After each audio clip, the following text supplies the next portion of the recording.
Assalamu alaikum wa rahmatullahi wa barakatuh. In the last video, we learned about the birth of Rasulullah sallallahu alaihi wasallam and the birthplace which located in Mecca. So you saw the few pictures of that place and the few foster mother of Rasulullah sallallahu alaihi wasallam. In today's video, we will learn the one of the great foster mother of Rasulullah sallallahu alaihi wasallam, Haleemah Sa'diya radiyallahu anha, and the few pictures of Banu Sa'd region. It is a desert where Rasulullah sallallahu alaihi wasallam spent his early childhood years with Haleemah Sa'diya radiyallahu anha, and the house of Haleemah radiyallahu anha, and one of the great event happened there, that is called Shaqq-e-Sadr. So that place as well. These all places are there in Banu Sa'd. It was customary amongst the citizens of Mecca to put their newborns in the care of Bedouin women who would raise them for a couple of years in the desert. The Meccans believed that the unspoiled, rugged desert environment would make their children strong and hardy. Furthermore, an upbringing among the Bedouins ensured that the children would learn the purest form of Arabic language spoken throughout Arabia. Abdul Muttalib was looking for one such Bedouin woman who would serve as a wet nurse and take his grandson to the desert. Some women from Banu Sa'd is a clan name. Haleemah Sa'diya radiyallahu anha's clan name was Banu Sa'd. So some women from Banu Sa'd came to Mecca to offer their services to local families. Abdul Muttalib asked each of them to take his grandson Muhammad sallallahu alaihi wasallam, but all of them declined the offer when they were told the child's father was dead. As you know, that Rasulullah sallallahu alaihi wasallam's father was died before Rasulullah sallallahu alaihi wasallam was born. So no one accepted Rasulullah sallallahu alaihi wasallam. They felt the family of a fatherless child would not be able to reward them handsomely. Haleemah bint Abu Dhuwayba radiyallahu anha had come to Mecca that day, while all the other Bedouin women had found children to nurse.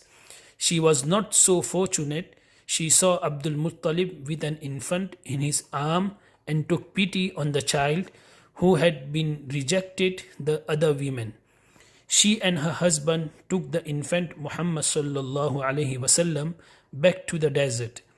Happy that they were not returning empty-handed, Haleemah radiyallahu anha and her husband Harith bin Abdul Uzza both belonged to the tribe of Banu Sa'd, tribe of Sa'd bin Bakr bin Hawazin. Their children became the Prophet's sallallahu alaihi wasallam's foster brothers and sisters. Their name were Abdullah, Anisa and Hudhafa, who was better known as Shaima. So Haleemah radiyallahu anha and her husband found their lives change the moment they took Muhammad sallallahu alaihi wasallam home. They had traveled to Mecca on a frail female donkey that could barely keep up with their caravan. On the return journey, however, as Haleemah radiyallahu anha rode with the infant in her arms, the same animal moved so swiftly that it left the caravan behind. It was the miracle of Rasulullah sallallahu alaihi wasallam. While Muhammad sallallahu alaihi wasallam stayed with Haleemah radiyallahu anha's family, the house overflowed with blessings. Haleemah radiyallahu anha herself narrates that she brought Muhammad sallallahu alaihi wasallam to her home during a drought. Her she-camel would not give a drop of milk, and her own baby would cry the whole night out of hunger.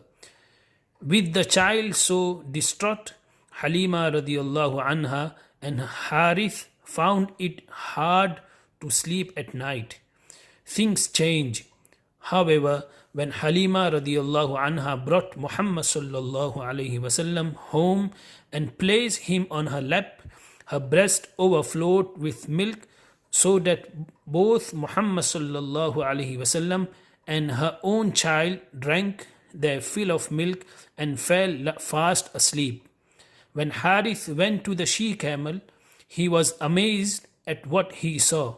The she-camel's udder were full of milk and ready to overflow. It gave so much milk that Haleemah radiallahu anha's family was able to sleep that night on full stomachs. Haleemah radiallahu anha's household suddenly appeared to be untouched by the drought. Although they live in Diyar Banu Sa'ad, the most drought-stricken spot in the region. The family's goats would return from grazing with their stomachs full of grass and their udder bursting with milk. Husband and wife would milk their goats often, while others failed to get even a drop of milk. Haleemah radiallahu anha's household continued to be blessed for the next 2 years, after which she weaned Muhammad sallallahu alayhi wasallam. Although he grew up during a great drought, he had developed into a strong, healthy child. Every 6 months, Haleemah radiallahu anha would take Muhammad sallallahu alayhi wasallam to Makkah to be with his mother and other family members. She would then return with him to Diyar Banu Sa'ad. After Muhammad sallallahu alayhi wasallam was weaned, it was time for him to go back to his family for good. When Haleemah radiallahu anha took him back to his mother, she begged Amina to let her keep the boy longer because he had brought her good fortune. She pleaded he would grow stronger and healthier in the desert, far away from the frequent epidemics that rage in the Makkah. Amina consented, and Haleemah radiallahu anha returned home with Muhammad sallallahu alayhi wasallam, happy at her extended good fortune. 2 years later, however, a strange event occurred that frightened Haleemah radiallahu anha and her husband, prompting them to return Muhammad sallallahu alayhi wasallam to his family in Makkah. Anas bin Malik radiallahu anhu relates that one day as Muhammad sallallahu alayhi wasallam was playing with some children near Haleemah radiallahu anha's house, Jibril alayhi salatu wasalam appeared and made Muhammad sallallahu alayhi wasallam lie down. He then opened up the boy's chest, took out his heart and extracted a lump of flesh from it, saying, "This is the portion of shaitan in you." Then he put Muhammad sallallahu alayhi wasallam's heart in a golden tray filled with Zamzam water, washed it and replaced it in his chest.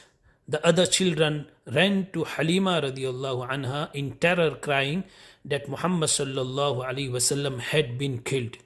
When they reached Muhammad sallallahu alayhi wasallam, they found him alive, his face pale from shock. Anas radiallahu anhu later said that he saw the scar on the Prophet sallallahu alaihi wasallam's chest where it has been sewn back together.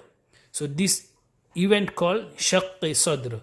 Shaq means split and sadr with sad means the chest. So splitting the chest. This event happened in the life of Rasulullah sallallahu alaihi wasallam 4 times. So inshallah in next video we will learn when this event happened. This is the first time this event happened. So in the wake of this supernatural event, Muhammad sallallahu alaihi wasallam was carried back to Makkah, where for the next 2 years he grew up under his mother's care. Haleemah radiallahu anha died in 8 AH means after the Hijrah. So Haleemah radiallahu anha died in 8 Hijri and he's buried in Jannatul Baqi in Medina. Jannatul Baqi is a graveyard next to the mosque of Rasulullah sallallahu alaihi wasallam in Medina. So Haleemah radiallahu anha was buried there. Jazakumullahu ta'ala ahsan al-jaza.